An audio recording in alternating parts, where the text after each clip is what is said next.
¿Tu destino final está decidido de antemano? Ningún tema ha desconcertado, perplejo y preocupado más a la gente. Aquí, por primera vez, muchos leerán la sorprendente verdad, tan clara que todos podrán entenderla. El hecho mismo de las bajas y las muertes accidentales en tiempos de guerra ha causado una gran cantidad de tristeza y dolor añadidos, que son completamente innecesarios, si lo entendemos. Muchos han llorado creyendo que sus seres queridos murieron eternamente perdidos, cuando si entendían la verdad probablemente no se habían perdido en absoluto.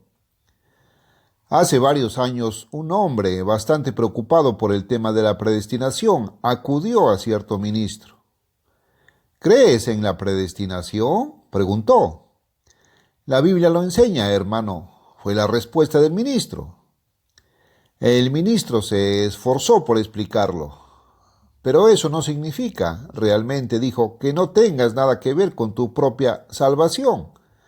No significa que todo esté decidido. Tu decisión y tu destino eterno están determinados por ti de antemano. Tomar tu propia decisión. Pero Dios sabe todas las cosas, incluso de antemano, y por eso sabe de antemano cómo vas a decidir. Esto no satisfizo en absoluto al hombre atribulado. Si Dios sabe de antemano cómo voy a decidir, razonó, entonces todo está predeterminado. Si Él sabe de antemano que voy a perderme, entonces así tendré que decidir al final. Y desde entonces voy a perder de todos modos. ¿Por qué intentarlo? Por otro lado, si Él sabe ahora que voy a arrepentirme y aceptar a Cristo y ser salvo, al final tendré que hacerlo de todos modos, lo intente o no. Entonces, mi destino final está predeterminado. ¿No es eso lo que significa la predestinación, que el destino final de cada uno está predestinado, destinado o determinado de antemano? Y si eso es así, entonces simplemente no somos agentes morales libres y tenemos nada que decir al respecto. El pobre estaba más desanimado que nunca. Y no es de extrañar. Ninguno pudo convencer al otro porque ambos argumentaban desde una premisa falsa, que la predestinación tiene que ver con si cada individuo se perderá o se salvará. ¿E enseña la Biblia que su destino final ya está predestinado? Ni el predicador ni su perplejo interlocutor habían leído cuidadosamente lo que dice la Biblia. ¿En qué confusión nos encontramos hoy? ¿En qué Babilonia? Entendamos esto. Pero toda esta perplejidad y preocupación ha surgido de otra suposición general, uno de los mayores errores de esta época, aunque casi universalmente se da por sentado sin siquiera pensar en investigarlo. Esa es la suposición de que solo hay dos clases, vivos o muertos, los salvos y los perdidos. ¿Cuántos sermones has escuchado basados en la teoría no hay término medio? ¿O eres salvo en este momento o eres un alma perdida? Esta enseñanza ha provocado sufrimientos indecibles y penas innecesarias. Miles de personas están de luto por sus seres queridos fallecidos que nunca habían hecho una profesión de Cristo. Quizás por alguien que realmente vivió malvadamente, tal vez por alguien que vivió una vida buena en el sentido mundano, pero que aún así nunca había aceptado a Cristo ni se había convertido. Otros más se afligen por una duda, no están seguros de si algún ser querido murió salvo. Si este folleto no hace más que disipar parte de este dolor innecesario y brindar un poco de iluminación y consuelo a alguno de nuestros lectores, habrá valido la pena. Entonces escucha, observe con atención. Es importante que lo entiendas. Suponiendo que esta suposición universal fuera cierta, veamos a dónde nos lleva. Esta enseñanza proviene de la suposición también generalmente dada por sentada, sin lugar a dudas, de que esta es la única época y momento en que Dios está tratando desesperadamente de salvar al mundo, que la misión de la Iglesia es salvar al mundo, que este es el único día de salvación, y ya está por terminar. La libertad condicional está a punto de terminar. Pronto será demasiado tarde. Sabemos, por supuesto, que la Biblia dice claramente que solo hay un nombre dado bajo el cielo a los hombres por el cual podemos ser salvos, el nombre de Jesucristo. En China, India, Japón, otras partes de Asia y África y en muchas islas hay millones y millones, probablemente al menos 2.000 millones de almas que, a pesar de los comparativamente pocos misioneros enviados a tierras paganas, nunca han oído hablar de ello, ese único nombre. Piénsalo, 2.000 millones de almas, 2/3 de la población de la tierra, nunca han oído hablar de Cristo.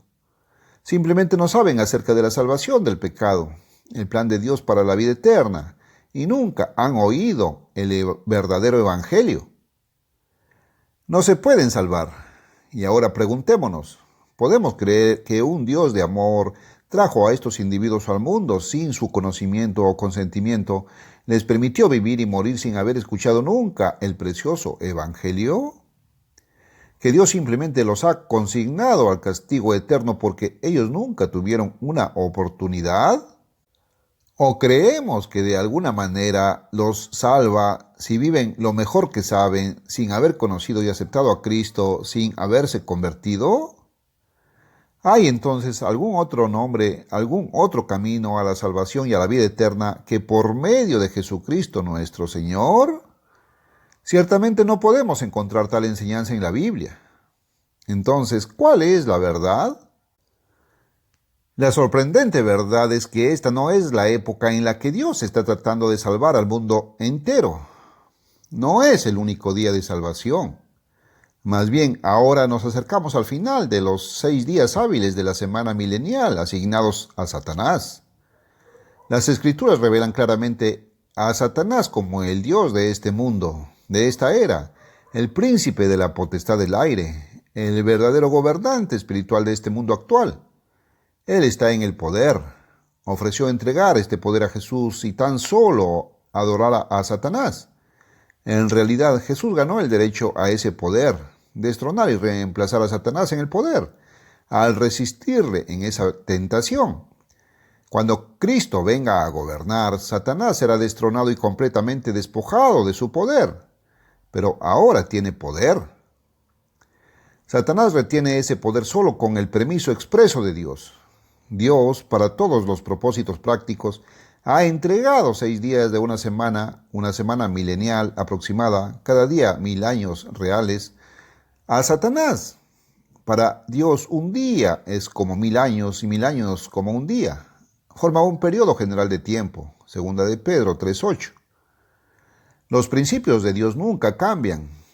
Aplicado a esta semana milenaria, Dios le ha dicho a Satanás, en efecto, 6 días trabajarás y harás toda tu obra, pero el 7º día es sábado del Eterno tu Dios, en él no harás cualquier trabajo. La obra de Satanás es una labor de engaño, de engañar a la humanidad en la tierra, de poner patas arriba a la verdad de Dios, de hacer que personas honestas y sinceras acepten una falsificación como genuina, de engañar a la gente para que peque. ¿Y con qué éxito ha ejercido su profesión durante 6.000 largos años? Nos acercamos ahora al final de los primeros 6 días de la semana de Satanás, y el 7º día del milenio que viene será el sábado del Eterno nuestro Dios. Los primeros 6 días Dios los entregó a Satanás y le dio rienda suelta para influir y engañar. Pero el 7º milenio venidero es el día de Dios, le pertenecerá. En él, Satanás no hará ninguna obra, será encadenado, restringido, arrojado al simbólico abismo. Apocalipsis 20 del 1 al 4. No engañará a una sola alma. Ese día no le pertenecerá, gracias a Dios, le pertenece a Dios, quien gobernará por medio de Cristo. Jesús dijo claramente que Él es Señor del sábado. Y cuando amanezca este sábado milenario, Jesús regresará a la tierra en persona, no solo como Rey de Reyes, sino también como Señor de Señores. Él viene no solo para reinar y gobernar como Rey de Reyes, pero como Señor de Señores. Él viene como sumo sacerdote para salvar. El hecho que debemos ver ahora, el hecho sorprendente, casi increíble a la luz de tradiciones erróneas, pero cierto, es que hemos estado viviendo en la era del dominio de Satanás, mientras que Satanás, con el permiso expreso de Dios, ha estado gobernando, y no en la época en que Dios ha puesto su mano para salvar al mundo. Fíjense cuidadosamente ahora. Por impactante que esta verdad pueda parecerles a muchos, es la pura verdad. Durante este tiempo, mientras a Satanás se le ha permitido reinar, simplemente no a todos les es dado a entender la verdad de Dios. Por ejemplo, la mayoría de la gente supone que Jesús habló en parábolas para aclarar su significado, pero no lo hizo. Habló en parábolas para ocultar su verdadero significado, para cubrirlo, para que no pudieran entenderlo. Después de que Jesús hubo hablado la parábola del sembrador y la semilla, note Marcos 4 del 10 al 12, Mateo 13 del 10 al 13. Note, Jesús dijo claramente que excepto a sus discípulos a quienes había llamado, no les es dado siquiera saber del reino, incluso a aquellos que realmente vieron a Jesús y lo escucharon hablar en persona. No se les permitió entender. Eso es asombroso. Pero ahí está, en tu propia Biblia. Léela. Pero no hay injusticia con Dios. Él no niega a nadie la oportunidad de salvación. Estos muchos simplemente no son llamados ahora, en este tiempo, en esta era de Satanás. Este simplemente no es el momento en que Dios está tratando de salvar a todos. Si lo fuera, y por supuesto sabemos que Satanás está tratando de engañar a la gente para que pierdan la salvación, entonces Satanás seguramente estaría ganando la contienda. Pero no es en absoluto una contienda entre Dios y Satanás. Solo Dios gobierna en lo alto del cielo, y lo que Satanás hace no lo hace en competencia o a pesar de Dios o en contra de la voluntad de Dios. Lo hace solo con el permiso expreso de Dios, y Dios otorga ese permiso con un propósito expreso y sabio. Algún día lo entenderemos completamente. Pero Dios no le niega a nadie una oportunidad. No hay injusticia con Dios. Cada uno debe tener todas sus oportunidades. Pero Dios hace las cosas a su manera y en su tiempo, y en su plan no todos están siendo llamados ahora. Millones de personas que han muerto sin ninguna oportunidad resucitarán y tendrán plena oportunidad, y sin un demonio que los tiente. El espacio de este folleto no permite una explicación completa de esto aquí, pero el capítulo 37 de Ezequiel es una revelación muy definida de este hecho. Note, 1 Corintios 1 del 24 al 26. Pero para los llamados, así judíos como griegos, Cristo, poder de Dios y la sabiduría de Dios, porque la necedad de Dios es más sabia que los hombres, y la debilidad de Dios es más fuerte que los hombres. Porque veis, hermanos, vuestra vocación, que no muchos sabios según la carne, ni muchos poderosos, ni muchos nobles son llamados. Note, a los que son llamados. Algunos se llaman. No todos son llamados en este momento, durante esta era de demonio de Satanás. Porque vosotros veis, hermanos, vuestro llamamiento. Pablo está hablando solo a aquellos a quienes llama hermanos, aquellos que habían sido llamados. ¿Cómo es que no muchos? Nótenlo, ni muchos sabios según la carne, ni muchos valientes. No hay muchos nobles, no hay muchos de estos en el mundo que se llamen así. Note 1 Corintios 1 del 24 al 26. ¿Dijo Jesús que el Evangelio debía ser predicado para convertir a todas las naciones? No, solo como anuncio de noticias para un testimonio. Y será predicado este Evangelio del reino en todo el mundo, para testimonio a todas las naciones, y entonces vendrá el fin de los tiempos. Mateo 24:14. Luego sigue la nueva era cuando el reinado de Cristo reemplazará al de Satanás. Aunque en la época actual son muchos los que son llamados, comparativamente son pocos, y los que son llamados a una vocación. ¿Y cuál es? Primero, un llamado a una vida cambiada, una vida de superación del pecado y de uno mismo. Y observe lo que Jesús dijo de los ahora llamados que crecen en gracia y en conocimiento. que perseveran hasta el fin y que vencen. Note su llamado supremo. Apocalipsis 2, 26, 27. Y al que venciere y guardare mis obras hasta el fin, yo le daré potestad sobre las naciones, y él las regirá con vara de hierro. Cuando Jesús estuvo aquí en la tierra, era su costumbre, como se registra en Lucas 4:16, predicar el Evangelio cada día de reposo. Y cuando amanezca este gran sábado milenario, Satanás será encarcelado y Cristo no solo vendrá a gobernar, sino que también predicará. Los fariseos pensaban que estaba mal que él sanara en sábado, y los religiosos de hoy en día en su mayoría parecen creer que estaría mal que él sanara a personas enfermas de pecado durante el sábado milenario, pero él lo hará de todos modos. Cuando Jesús estuvo aquí en la tierra era su costumbre, como se registra en Lucas 4:16. Uno de los capítulos más maravillosos de la Biblia es el 11 de Romanos. Pocos parecen entenderlo, pero es claro. Algunos hoy dicen que Dios ha rechazado y desechado por completo al pueblo judío. Suponen que los judíos son Israel, cuando en realidad son la casa de Judá, que se separó de la casa de Israel en los días de los reyes Roboam y Jeroboam. Sin embargo, Romanos 11 habla indudablemente de todas las tribus de Israel. Este maravilloso capítulo dice que Dios no ha desechado a su pueblo Israel, pero revela que solo una pequeña porción de Israel, nuestros pueblos de habla inglesa son las tribus de Israel por derecho de nacimiento, son elegidos por la gracia en este momento. El resto está cegado espiritualmente y Dios los cegó deliberadamente y con un propósito, no permanentemente, sino hasta que la plenitud de los gentiles entre. ¿Y luego qué? Luego leemos en Romanos 11:26, todo Israel será salvo, como está escrito, vendrá de Sión el libertador, Cristo en su segunda venida, y apartará de Jacob la impiedad. Israel está ahora espiritualmente cegado, Dios los cegó, ahora no están siendo llamados a la salvación, ahora no se les está dando ninguna oportunidad. La maravillosa oportunidad que les llegará después de que haya entrado la plenitud de los gentiles, después de que venga el libertador y ya no estén cegados. No será una segunda oportunidad. Nunca han tenido ninguna oportunidad todavía.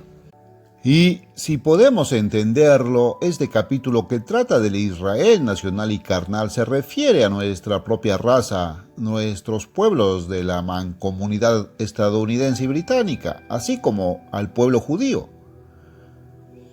Incluye, sin duda, a la mayoría de estos seres queridos fallecidos que murieron sin haber aceptado a Cristo y sin haberse convertido. Es posible que hayan oído el nombre de Cristo, pero no lo entendieron. Dios nunca los llamó durante su vida en esta era. Por supuesto, no murieron automáticamente salvos, pero por otro lado, tampoco murieron perdidos. Esa es la reconfortante verdad. La abrumadora mayoría de nuestros pueblos hoy no están ni salvos ni perdidos. Simplemente todavía no han sido llamados. Luego leemos en Romanos 11:26. Pero si Dios no está tratando de salvar al mundo entero ahora, si la mayoría no es llamada ni se le da la oportunidad de salvación, ¿por qué Dios llama a alguien durante esta era? ¿Cuál es el propósito de llamar a algunos ahora? Ese gran propósito es ser entrenados para gobernar con Cristo y enseñar bajo Él, cuando Él venga en su reino, cuando todo Israel sea salvo. Estamos siendo entrenados, preparados, a través de pruebas y pruebas, a través de penurias, a través de persecución, a través de tribulación, con continuo estudio bíblico y oración, creciendo en gracia y en conocimiento, para poder entonces ocupar el alto cargo de un rey o sacerdote, ya sea para gobernar en el sentido civil o para predicar la verdad de Dios cuando llegue el momento en que todos tengan el privilegio de comprender y ser llamados. ¡Qué misión tan gloriosa es la verdadera vida cristiana! Así que no te lamentes por aquellos que has sentido perdidos. Lo más probable es que simplemente no los llamaron entonces, no se les dio a entender. Su oportunidad aún no había llegado, pero ellos resucitarán. Su ceguera espiritual será removida y si eres uno de los llamados, y si eres fiel y finalmente escogido, podrás ser usado para ministrarlos y conducirlos a la salvación y a la vida eterna. ¡Oh, qué gloriosa esperanza! La verdadera buena noticia es el verdadero Evangelio de Cristo, que la mayoría de la gente hoy en día simplemente nunca ha oído. Están escuchando un evangelio falso hoy. Pero Pablo en Romanos 11 muestra que la salvación ha llegado a unos pocos, a los elegidos en Israel y a algunos de los gentiles.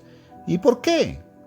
Lo explica en el versículo 31. Están cegados ahora, para que por nuestra misericordia los que ahora son llamados puedan obtener misericordia y salvación entonces, cuando Jesús venga como el gran libertador. ¡Qué sencillo y qué maravilloso! Pero ahora, ¿qué pasa con los cientos de millones de paganos que nunca se enteraron? ¿Tendrán los gentiles paganos, una oportunidad de salvación después del regreso de Cristo? ¿Después de que el reino esté establecido para gobernar sobre todas las naciones? La carne y la sangre, recuerden, no pueden heredar el reino. Solo aquellos finalmente nacidos de nuevo, nacidos del Espíritu, aquellos que se habrán convertido en Espíritu y ya no en carne ni sangre. Juan 3 del 1 al 8. Estarán en el reino. Y son los santos de este tiempo, ahora llamados, transformados, entonces a la inmortalidad. Véase 1 Corintios 15, 50 al 54. Son aquellos llamados durante esta dispensación que perseveraron hasta el fin y resultaron vencedores, y gobernarán y enseñarán a las naciones. Apocalipsis 2, 27 y 3, 21. Daniel 7, 18, 22 y 27. Reinarán sobre la tierra, no arriba en el cielo. Apocalipsis 5, 10. Ellos gobernarán las naciones, los mortales comunes y corrientes de todas las razas en la tierra. Apocalipsis 2, 26 y 27. Así gobernarán y enseñarán durante 1000 años, el sábado milenario de Cristo. Apocalipsis 20, 4 y 6. Daniel 7, 18, 22 y 27. Los que ahora son llamados durante este tiempo son llamados a una vida de capacitación, formación de carácter espiritual, que los prepare para puestos de alta responsabilidad en el reino. El que, por ejemplo, multiplica 10 veces en carácter espiritual lo que Dios le da en la conversión, estará capacitado para gobernar 10 ciudades. El que venza y crezca en gracia y conocimiento solo 5 veces, podrá gobernar 5 ciudades. El que piensa que fue salvo simplemente por aceptar a Cristo y engañado por la enseñanza de no obras, no creció ni se desarrolló en su vida cristiana en absoluto, le habrá quitado incluso la salvación que pensaba tener. Véase la parábola de las libras, Lucas 19. Pero, ¿sobre quién reinarán estos inmortales convertidos? Un vistazo a este gobierno milenario se encuentra en Isaías 11. Representa a Cristo gobernando el mundo con justicia. Es una época en la que se domestican los animales salvajes. Están naciendo bebés y los lactantes y los bebés destetados jugarán con animales salvajes y serpientes mortales, ahora domesticadas e inofensivas. Ahora note Isaías 11, 10, 11. Y en aquel día habrá una raíz de Jesé, Cristo, que estará por estandarte del pueblo. A ella, la raíz, Cristo, buscarán los gentiles. Y sucederá en aquel día que el Señor volverá a extender su mano por segunda vez para recobrar el remanente de su pueblo, Israel. A Cristo entonces gobernando buscarán los gentiles. Y luego, como el libertador retornado, extenderá su mano nuevamente por segunda vez para recuperar a Israel y Judá, el momento en que la ceguera espiritual será eliminada. Note nuevamente Miqueas 4:2. Y vendrán muchas naciones y dirán, venid y subamos al monte del Eterno y a la casa del Dios de Jacob, el reino de Dios, y nos enseñará de sus caminos y andaremos por sus sendas. Y ahora, ¿qué de aquellos gentiles que nunca escucharon? Isaías 66, 15 y 19. Porque he aquí el Eterno vendrá con fuego y con sus carros como torbellino para descargar su ira con furor, últimas plagas. Y pondré entre ellos señal y enviaré a los que escapen de ellos a las naciones, a Tarsis, a Pul y a Lud, naciones gentiles, y a Javán, a las islas lejanas, que no han oído mi fama ni han visto mi gloria. Declarad mi gloria entre los gentiles. Note nuevamente Miqueas 4:2, Isaías 66, 15, 19. Cuando venga Jesús, el gran libertador, los muertos en Cristo, aquellos que han sido llamados y que han aceptado el llamado y finalmente han sido salvos, serán resucitados de sus tumbas, inmortales. 1 Corintios 15, 50 al 53. Cuando venga Jesús, el gran libertador, los muertos en Cristo, los que han sido llamados, los que han aceptado el llamado y finalmente han sido salvos, serán resucitados de sus tumbas inmortales. 1 Corintios 15, 50 al 53. Y juntos serán arrebatados en el aire para encontrarse con el Rey venidero, con quien reinarán. Así serán separados de todos los mortales de la tierra. Fíjense en eso. La separación entre mortal e inmortal se hace antes de que Cristo toque esta tierra. Se encuentran con el Rey eterno en las nubes. ¿A dónde van desde allí? Los primeros 4 versículos de Zacarías 14 revelan que en ese mismo día, no 1000 años después, los pies de Cristo estarán sobre el monte de los olivos, de donde ascendió. Luego, sobre esta tierra Él tomará su trono, el trono de su padre David. Lucas 1:32. Ese, entonces, es el trono en el que los santos hechos inmortales se sentarán con Él. Apocalipsis 3:21. Y entonces, ¿qué sucederá durante el reinado de 1000 años a partir de entonces? Mateo 25, 31 al 34 y 41. Cuando el Hijo del Hombre venga en su gloria y todos los santos ángeles con él, entonces se sentará en el trono de su gloria, y serán reunidas delante de él todas las naciones, y los separará unos de otros, como separa el pastor las ovejas de los cabritos, y pondrá las ovejas a su derecha y los cabritos a su izquierda. Entonces el Rey les dirá a los de su mano derecha: venid, benditos de mi Padre, heredad el reino preparado para vosotros. Entonces dirá también a los de la izquierda: apartaos de mí, malditos, al fuego eterno. Noten, todos los llamados y salvos antes de la segunda aparición de Cristo en la tierra habían sido separados de los no salvos antes de que Cristo estuviera sobre la tierra, mientras todavía estaba en las nubes del aire, antes de sentarse en el trono de su gloria. La separación que ocurre después de que Él se sienta en ese trono gobernando sobre las naciones, por lo tanto, es una separación diferente y sucesiva. Aquí están las naciones de la tierra, los mortales de la tierra, todas las naciones. Y ahora comienza un proceso de separación. Es de acuerdo con las decisiones que toman y las acciones que toman. Los que se vuelven a una vida de rectitud están puestos a la derecha. Se convierten, se les da la inmortalidad, porque Cristo les dice: heredad el reino. Y la carne y la sangre mortales no pueden heredar ese reino. 1 Corintios 15:50. Aquellos que hacen el mal reciben entonces la pena completa de la ley, la muerte. Son sentenciados a partir al lago de fuego. Ciertamente, este pasaje no describe nada más que un proceso de salvación que se lleva a cabo después del regreso de Cristo durante su día de reposo milenario. Esa es la gran cosecha de almas de otoño. Luego, sobre esta tierra, Él tomará su trono, el trono de su padre David. Lucas 1:31. Ese, entonces, es el trono en el cual los santos hechos inmortales se sentarán con Él. Apocalipsis 3:21. Mateo 25, del 31 al 34 y 41. Lo sorprendente es que la actual cosecha humana corresponde a la cosecha de cereales de principios de primavera en Palestina. Así se representa en la ronda anual de festivales que Dios dio a Israel para mantener a su pueblo continuamente en la comprensión de su plan. Esta es la cosecha preliminar de los humanos. Este es el tiempo del dominio de Satanás. Y de allí Dios está llamando a un pueblo para su nombre, para que por nuestra misericordia los que ahora son llamados, la gran mayoría de los que ahora no son llamados, puedan entonces alcanzar misericordia. Aquellos ahora llamados a la salvación son simplemente las primicias de la salvación de Dios. Santiago 1:18.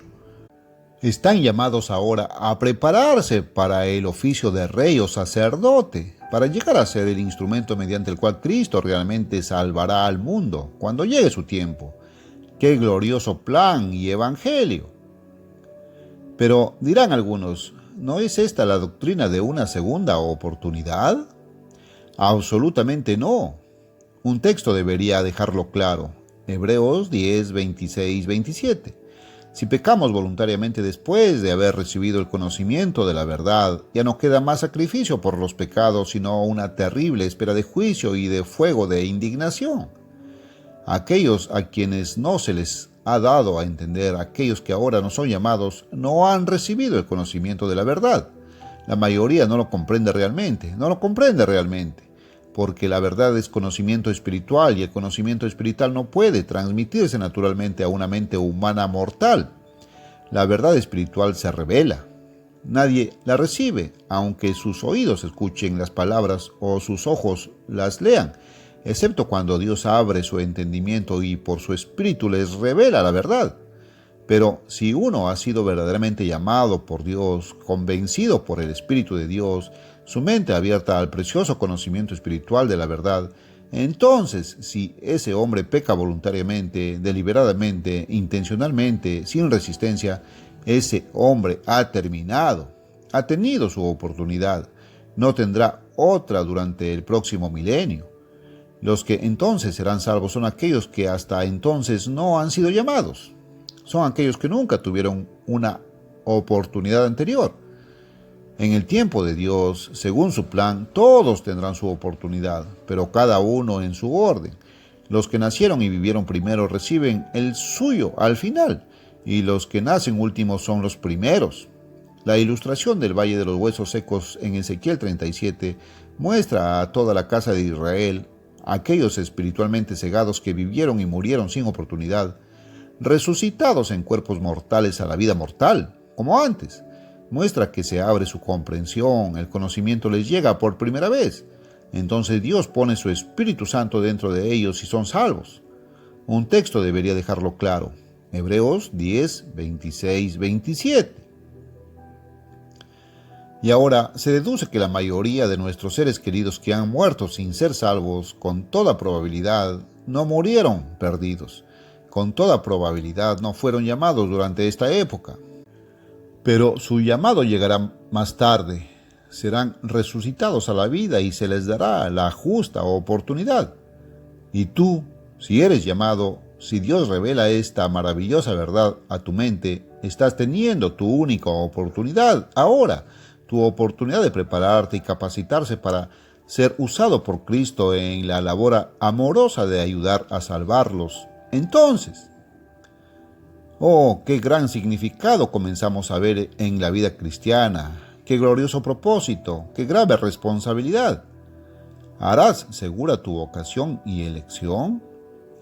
Y ahora, a la luz de esta maravillosa revelación de la verdad, deberíamos poder entender este asunto de la predestinación. Muy pocos entienden qué es la predestinación. Primero, considere lo que no es. No hay ninguna enseñanza en la Biblia que indique la decisión que debes tomar. Tu destino final de ser salvo o perdido ya está predeterminado y que finalmente estás destinado a llegar a ese destino. Absolutamente ningún texto en la Biblia dice que alguien esté predestinado a perderse. Pero la Biblia no dice nada sobre la predestinación. Ciertamente, pero no dice lo que la gente parece pensar. La gente parece pensar que dice que estamos predestinados a ser salvos o perdernos. Algunos se salvarán y otros se perderán. Leamos los únicos textos de la Biblia que hablan de predestinación y mira si puedes encontrar algo en alguno de ellos acerca de que alguien está predestinado a perderse. La dificultad es que la gente ha asumido y dado por sentado lo que no es cierto. Hay solo 4 lugares donde aparece la palabra predestinado en la versión autorizada. Romanos 8, 28 al 30. Y sabemos que a los que aman a Dios, todas las cosas les ayudan a bien. Esto es, a los que conforme a su propósito son llamados. Porque a los que antes conoció, también los predestinó para que fuesen hechos conforme a la imagen de su Hijo, para que sea el primogénito entre muchos hermanos.